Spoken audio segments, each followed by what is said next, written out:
Jeg vidste ikke lige, hvordan jeg skulle starte den her video, så nu starter jeg den sådan her. Det her det er simpelthen en YouTube tutorial til, hvordan man får den her baggrund.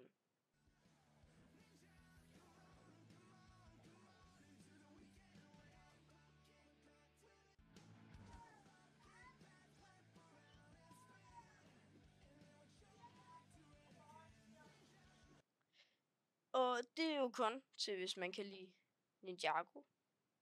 Det kan jeg. Så det her det er en tutorial til, hvordan man gør. Så først,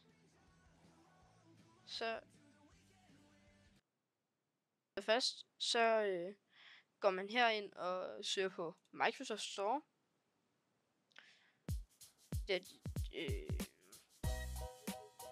Og så går man herind og søger på, man kan også søge på det her, men det er egentlig Lively Wallpaper.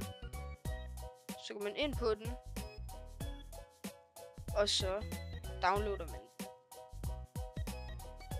den.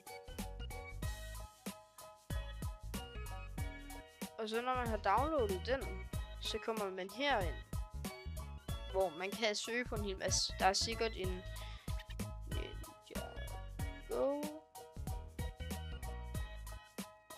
Nej, okay, her.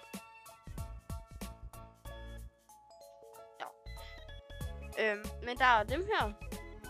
De er jo fede. Og alt det der. Men det er egentlig her. Tilføje baggrund.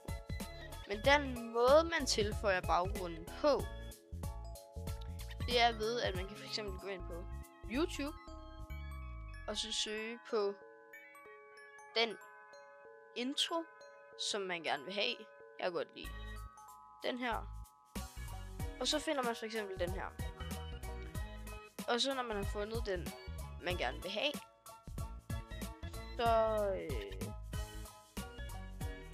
så kan man så trykke E plus Windows på samme tid. Og så kommer det her frem, hvor man kan optage, hvis man trykker på den her. Så når man har optaget det, så det jeg har brugt, det er det er CapCut.